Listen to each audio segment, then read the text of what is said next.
이게 안 나오면 선생님이 뭐 치킨을 쏘겠습니다. 그 정도로 선생님의 이제 치킨 값을 보존할 수 있을 정도로 무조건 나오는 거다라고 생각을 해주면 되는데 뭐냐면 자 자연을 바라보는 관점이 있거든.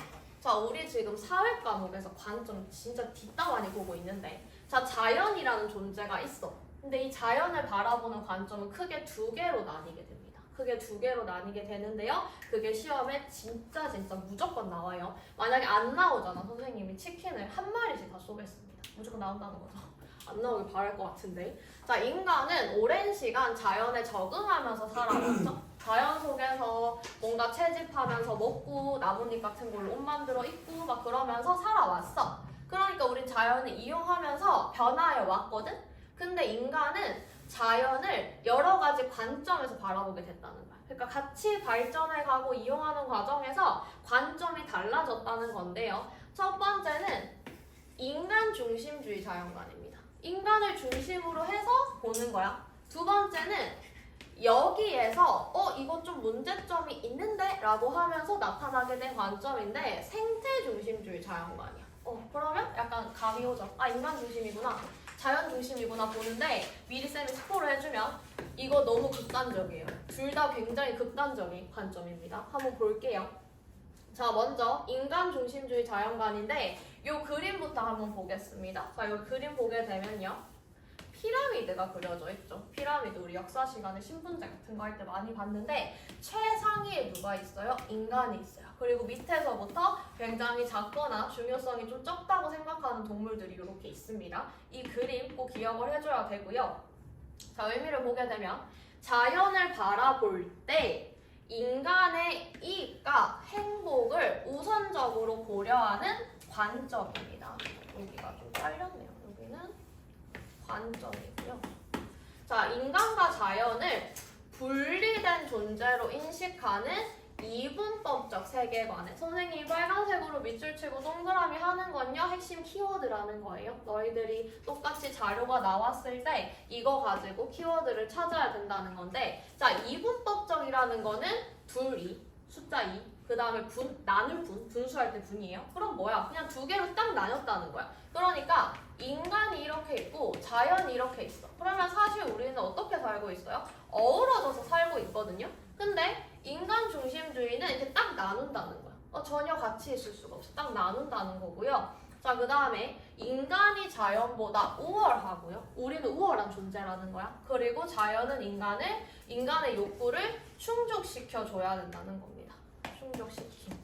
자연은 인간의 욕구를 충족시켜야 된다는 거예요. 그래서 핵심 키워드는 인간 우월, 그 다음에 자연 도구화. 자 여기 물결 칠게요. 도구화라는 것도 너희들 은근 헷갈려요. 도구로 쓴다는 거야. 도구화. 예를 들어서 내가 친구한테 야 나는 너를 도구로 사용할 거야. 좋은 말 나쁜 말이에요. 손절각이잖아. 안 좋은 말이잖아. 그래서 도구화. 그 다음에 개발 중심입니다. 개발 중심. 자 우리 밑으로 내려가서 더 볼게요.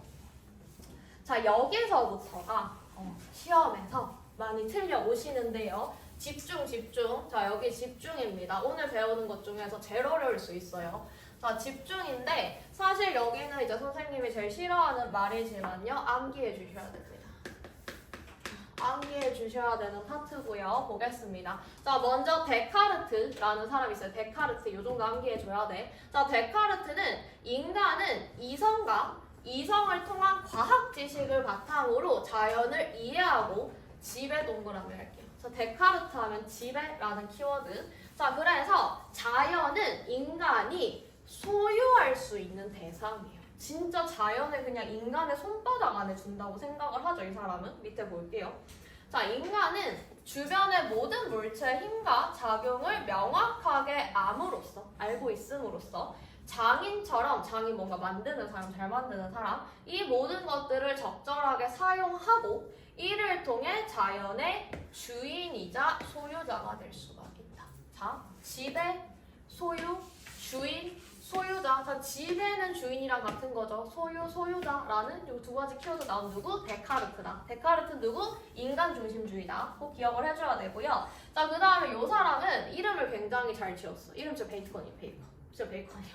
그럼 베이컨 우리 뭘로 만들어? 그 돼지고기 같은 거 얇게 썬 거 이제 우리 구워서 먹는 거잖아요. 자, 그러면 동물을 막 먹는다는 그런 이미지잖아. 인간 중심주의 이렇게 연상을 해주면 되고, 자, 이 베이컨 아저씨는요, 자연에 대한 지식을 인간의 이익을 위해서 활용해야 되고요. 자연을 개발해서요, 인간 삶을 풍요롭게 만들어야 돼. 자, 어떻게 암기할까? 자, 우리 돼지고기가 있거든? 근데 돼지고기를 먹다가 어떻게 하면 조금 더 맛있을까라고 하다가 얇게 베이컨을 만들어서 크리스피하게 먹는 거죠. 자, 그러면 이거 우리 베이컨 아저씨가 어떻게 생각했다? 돼지고기를 어떻게 하면은 좀 더 맛있고 크리스피하게 빨리 구워서 먹을 수 있을까? 개발한 거잖아. 그렇게 연상을 합시다. 베이컨 아저씨는 개발이라는 게 키워드예요. 개발. 자, 이 아저씨 볼게요. 자, 자연이 인간에게 이롭도록 지식을 활용해야 한다. 방황하고 있는 자연을 사냥해서 노예로 만들고 인간의 이익에 봉사하도록 해야 된다. 이게 굉장히 극단적입니다. 노예로 만들고요. 봉사하게 해야 된대. 봉사하게 해야 된대. 노예로 만들어서 봉사하게 하는 게 뭐라는 거예요? 개조랑 개발한다는 겁니다. 개조도 하고요. 개발도 한다는 거예요. 여기까지 봤을 때 우린 인간이잖아. 그럼 우리 중심으로 한다고 하면 좋아. 근데도 너무 극단적이죠. 너무 극단적이에요. 이렇게 볼 수가 있고요. 자, 자연을 바라보는 인간의 관점에 대해서요, 영향과 평가를 보게 되면 모든 것들은 장단점이 있습니다. 자, 장점. 산업화 도시화 과정에서 자연 개발을 정당화하고 있죠. 우리는 자연을 이용하고 소유하고 지배하고 개발할 권리가 있다며, 그러니까 정당화가 되는 거고.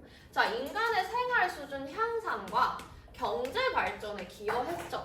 우리가 자연을 그대로 두는 시대가 뭐야? 거의 선사 시대잖아. 그리고 우리 지금 자연을 개발하고 사용하는 시대 언제야? 현대 시대잖아. 이 두 개를 비교해 보자고. 어떤 게 더 생활 수준이 향상되고 경제가 발전됐어요? 당연히 현대 시대죠. 이렇게 볼 수가 있는 거고. 자, 우리 한계가 있는데요. 무분별한 개발과 자원 남용을 마찬가지로 정당화하고 있죠. 우리 뭐 사용하면 되는 거잖아. 라고 정당화하고 있는 거고, 생태계 파괴와 환경 오염의 주요 원인으로 비판받고 있습니다. 너무 한번 읽어보면 되는 내용들인데 핵심 정리해보면, 자, 인간 중심주의 자연관은요, 인간의 이익을 기준으로 판단하는 거고, 산업화에는 기여했으나 환경 문제는 심하였다. 그래서 이 내용 자체는 너희들이 이제 다 이해가 됐을 텐데, 중요한 거는 뭐다? 요런 애들 나오면 틀릴 수가 있다라고 얘기를 하는 거고요. 자, 두 번째는 이제 생태 중심주의 자연관으로 가보도록 할 건데, 자, 인간은 어디 있어요? 같이 어우러져 있어요. 동등한 관계에서 하나의 분류가 인간입니다. 자, 우리는 여기 보게 되면 쥐랑도 같고요. 지렁이랑도 같고요. 그 다음에 우리 이제 여기 여우죠. 여우랑도 같고요. 꽃이랑도 같다는 거예요. 이것도 굉장히 극단적이에요. 우리 같을 수는 없거든요. 이렇게 볼 수가 있습니다. 자, 생태중심주의 자연관 등장 배경을 봐야 되는데, 인간의 이익을 우선시한 자연개발 과정에서 다양한 환경 문제가 나왔잖아. 그래서 밑줄 반성으로 나왔습니다. 먼저 나온 게 뭐야? 인간중심주의 자연관이고, 반성적인 태도로 나온 게 생태중심주의 자연관이에요. 그리고 가끔 생태중심주의 자연관인데 우리 막 이제 단답형으로 써라 그러면은 자연중심주의 자연관 이렇게 써가지고 많이 틀려옵니다. 생태요, 생태. 기억을 해줘야 되고요. 자, 개념을 보게 되면 생태계의 모든 존재는 그 자체로 고유한 가치와 존재 이유를 가지고 있습니다. 그 자체로. 우리 한 명 한 명이 그 자체로 고유한 가치와 존재 이유를 가지고 있듯이 얘들도 그렇다는 거예요. 지렁이도 그렇고요. 우리 이제 햄스터도 그렇고요. 토끼도 그렇고요. 나무도 그렇고요. 해파리도 그렇고요. 버섯도 그렇고요. 그 자체로 존재 이유를 가지고 있다는 거고, 인간 역시 자연의 일부죠. 여기 중간에 들어있어요. 그래서 동등한 위치입니다. equal, 동등한 위치라는 거예요. 그래서 자연은 이용의 대상이 아니라 존중과 공존의 대상입니다. 한마디로 좋은 말 다 들어가 있으면 되는 거예요. 좋은 말 들어가 있으면 다 되는 거고, 우리 보게 되면, 자, 기본 관점은요, 인간과 자연의 조화와 균형, 굉장히 또 좋은 말이 나왔습니다. 조화와 균형, 중요하죠.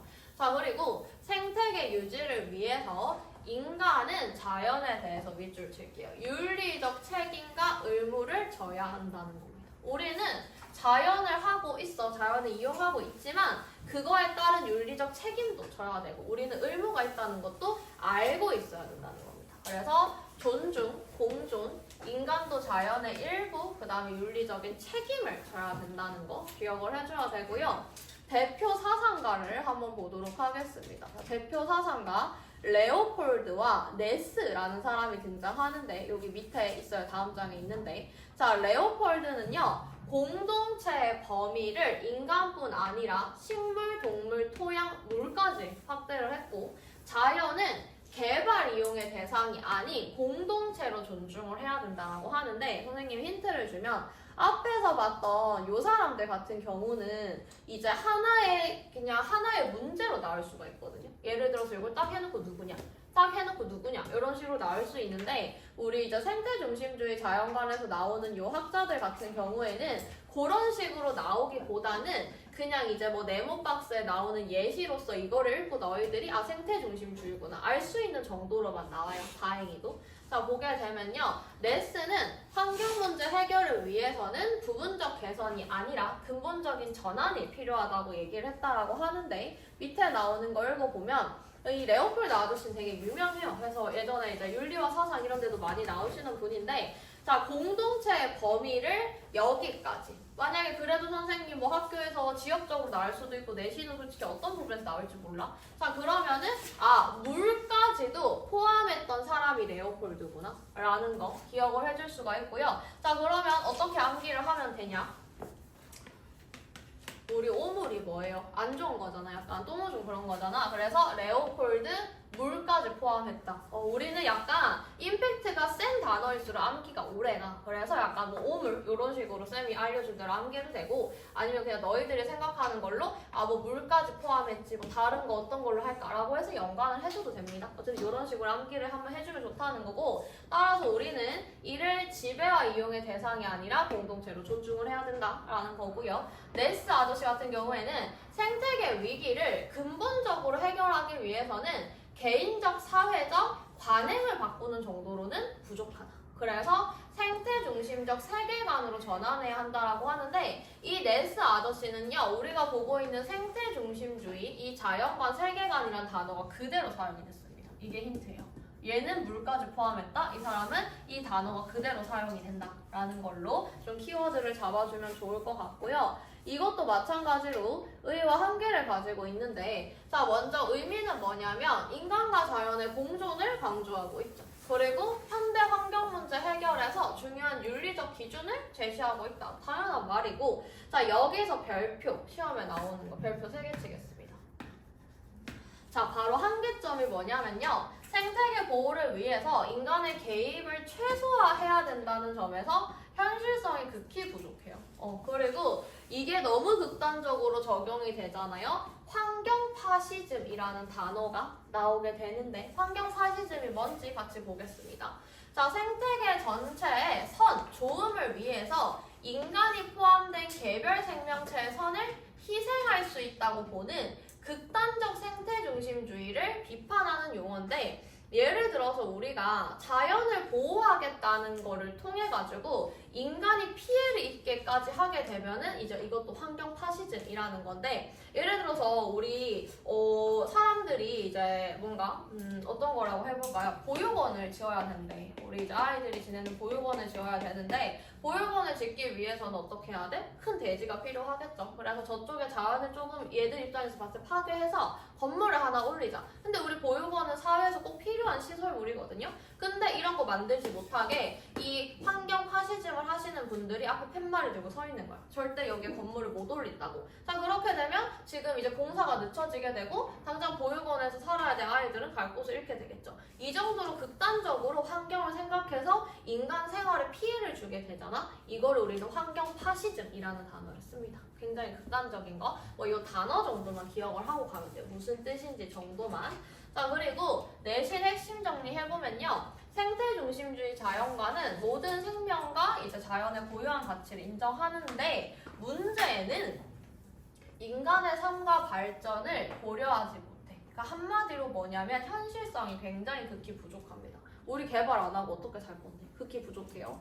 자, 그 다음에 서술형 대비 문장 보게 되면 자, 다 좋은데 인간의 개입을 부정하는 요렇게 쓰면 100점 만점이겠죠. 자, 인간의 개입을 부정하는 비현실성과 현실성 부족을 우리 비현실성이라고 표현하면 깔끔하잖아. 그 다음에 환경 파시즘이 우려된다는 한계를 가지고 있다 라는 단어 기억을 해줘야 되겠습니다. 이런 것들 볼 수가 있고요. 자, 우리 밑으로 내려가서 여기서부터가 핵심이고요. 자, 여기서부터가 핵심이고 요 페이지, 우리 44페이지에 별표하겠습니다. 별표. 자, 지금까지 너희들이 봤을 때 괜찮은데? 쌤이 겁준 거 치고는 괜찮은 것 같은데? 라고 생각을 했을 텐데 우리 문제집과 이런 데서는 요 아이들이 나올 겁니다. 요 아이들. 자, 우리 동양의 자연관이라는 게 나올 거고요. 그 다음에 밑으로 내려보게 되면 자연을 바라보는 다양한 관점이라고 해서 베이컨 봤죠. 그 다음에 싱어랑 슈바이처는 아직 안 봤고 레오폴드 봤잖아. 그래서 이게 점점 확대가 될 건데 선생님은 이것만 보면은 지금도 막 선생님 학교 다닐 때 막 윤리쌤이 설명했던 게 기억이 나. 이거 쌤 때도 내신에 나왔고 수능에도 나왔던 문제야. 쌤의 윤리와 사상을 선택을 했어서 수능에 나왔던 문제인데 지금도 기억이 납니다. 굉장히 중요한 거라고 할 수가 있겠죠. 자, 이 두 가지 한번 같이 볼 텐데요. 자, 먼저 동양의 자연관, 우리의 자연관이야. 약간 역사를 생각을 해주면 돼. 자, 동양의 자연관, 유교에서 자, 먼저 우리 유교와 불교와 도가가 있습니다. 기억나나요? 배웠던 거? 갑자기 일제히 고개를 아래로 숙였는데 우리 유교, 불교, 도교, 이제 도가 배웠던 거 기억나나요? 좋습니다. 자, 우리 유교 뭐야? 지금 우리 조선시대, 뭐 꼰대 그렇게 생각하는 거 불교 다 잘 알 거고 도가는 하나만 기억합니다. 자연과 어우러 사는 거. 그래서 대표적인 게 뭐야? 신선이죠. 신선.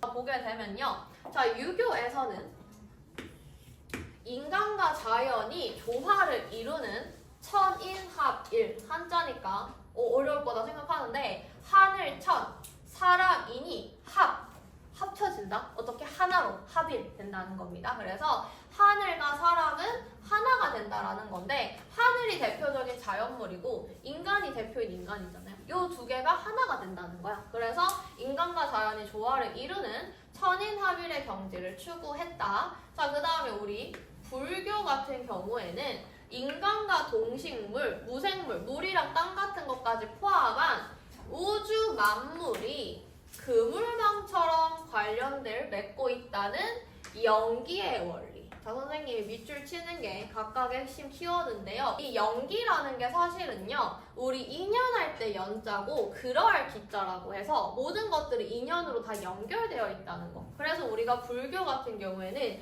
인연론을 맨날 얘기를 하거든. 어쨌든 그 정도로 우리는 뭔가에 이제 원인과 결과가 있고 그렇기 때문에 묶여있다 이렇게 생각하는 게 이 불교의 원리입니다. 그렇기 때문에 우리는 인간과 동식물, 심지어 이 물이나 공기 같은 무생물까지의 우주 만물은 서로 그물망처럼 얽히고 얽혀있다는 거야. 그리고 각각의 만났던 인연과 운명이 다 있다는 거야. 그래서 이러한 연기의 원리에 따라서 모든 현상은 알아서 움직이고 있다는 겁니다. 이렇게 보고 있고요. 자, 그 다음에 우리 도가 같은 곳에서는 무의자연이잖아, 무의자연. 자, 자연이 내재된 질서에 따라서 스스로 알아서 자연스럽게 움직인다는 게 무의자연입니다. 자, 무의가 무슨 뜻이냐면 없을 무, 위자가 무언가를 할 위자. 그러니까 내가 뭔가를 하지 않는다는 겁니다. 자연에 있어서 뭔가를 하지 않는다는 게 무의자연이야. 자, 이걸 바탕으로 인간과 자연이 조화를 이루어야 된다. 그러니까 한마디로 유불도가 다 말하는 게 뭐야? 동양에서는 전통적으로 인간과 자연이 서로 상호 의존적이라고 보고 조화와 화합을 중요합니다. 그래서 우리 옛날에 뭐 궁궐 짓고 한다고 하더라도 막 자연 그렇게 파괴하는 게 있어요? 해봤자 나무 베가지고 뭐 건물 기재 그 기둥 세우는 거 정도였잖아. 그래서 이런 거를 우리가 볼 수 있다 정도 기억을 해주면 되고요.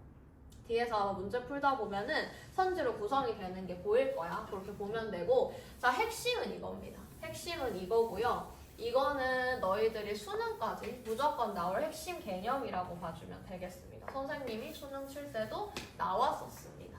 자, 보게 되면요. 자, 요렇게 네 가지가 등장을 하게 될 건데 점점 확장될 거예요. 어떻게 확장되는지 보게 되면 먼저 우리 베이컨 봤었는데요. 베이컨 아저씨는 지식은 인간이 자연의 의도에 맞게 변형하여서 자연에 대한 지배력을 강화하는 데 유용하다. 어쩌고 저쩌고 얘기하고 있는데 사실 여기서 중요한 게 뭐냐면 베이컨은요. 인간 중심주의 입장에서 인간을 위해서 자연을 지배하고 활용해야 된다. 앞에서 배웠잖아. 그럼 한마디로 뭐야? 옆에 적는 게 중요해요. 지금부터 쌤이. 베이컨은 인간까지만 중심. 인간까지만 베이컨은 중요시 한다는 거야. 자, 그 다음에 싱어라는 사람이 등장을 하는데요. 싱어는 평등의 원리는 그 존재의 고통의 핵심 키워드야.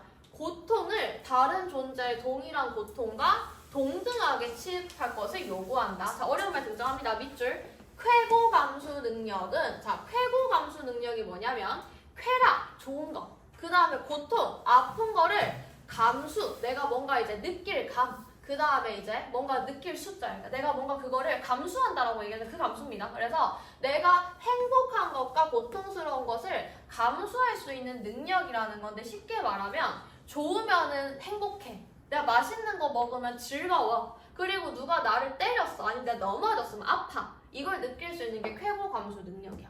그래서 이거를 가지고 있는 존재까지만 보호를 하자는 건데 누구예요?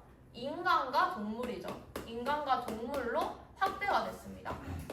자, 선생님이 키우는 강아지도 맛있는 거 주면은 꼬리 살랑살랑 흔들면서 너무 좋아해요. 간식 달라고 그러죠. 그 다음에 피곤하면 또 자야 돼요. 그리고 만약에 이렇게 하다가 이제 강아지를 모르고 꼬리를 밟았어. 그럼 깨갱깨갱 하면서 아파해요. 동물들까지 쾌고 감수 능력이 있잖아. 여기까지 확대가 됐다는 거고요. 자, 그 다음에 우리 슈바이처 선생님 들어봤죠? 위인전에 나오시는 분. 슈바이처 같은 분은요. 인간은 동식물을 포함한 모든 생명에 관해서 외경심을 가져야 된다. 외경심은 존경하는 겁니다. 외경심을 가져야 된다. 선은 좋은 것은 생명을 유지하는 것, 악은 파괴하는 것이다 라고 하는데 이 슈바이처는 뭐예요? 동식물을 포함했잖아요. 그러니까 이분은 뭐냐면 생명을 가지고 있는 거. 선생님 풀이 생명 있나요? 풀 생명 있죠? 우리 계속 물 안 주고 햇빛 안 보면 죽잖아. 식물 죽잖아. 우리 배웠잖아. 막 말라 죽는 다음에 고사한 다음에 저번에 그거 얘기하는 거예요. 자, 그래서 이 슈바이처까지는요. 인간, 동물, 식물까지 확대가 된 거예요. 여기까지 확대가 된 거예요. 그래서 생명 중심주의에서 생명을 가지고 있는 것까지 보호를 한다는 겁니다. 자, 그 다음에 우리 봤던 이 레오폴드는 뭐라고 얘기했어요? 선생님이 물이라고 얘기했잖아. 물. 그러니까 무생물까지 좋아한다는 거야. 그래서 이 사람은 생태 중심주의라고 적어도 돼. 여기는 이제 생태 중심주의라고 적어도 되고 아니면은 이제 무생물까지 포함을 하고 있는 겁니다. 위에 나오는 거 다 합치고 플러스 무생물까지. 그러니까 물, 공기, 뭐 이런 것까지, 바람까지 다 존중을 한다는 거야. 자, 그러면 여기서 핵심은 뭐야? 자, 인간에서 동물로, 그 다음에 인간 동물에서 식물까지, 그 다음에 마지막에 무생물까지 확대가 돼요. 선생님 지금도 기억나요. 선생님 고등학교 때 막 그 윤리쌤이 막 이렇게 똑같이 막 판사하면서 설명해줬던 기억이 나는데 그 정도로 중요한 내용들입니다. 그래서 점점 확대가 된다는 거 꼭 기억을 해줘야겠습니다. 오늘 배우는 것 중에서 가장 중요한 내용이라고 할 수가 있고요. 베이컨, 싱어, 슈바이처, 레오폴드라는 거. 자, 그 다음에 우리 싱어가 특히 시험에 많이 나오는데 쾌고 감수 능력, 쾌락과 고통을 느낄 수 있는 거 생각을 해주면 되겠습니다.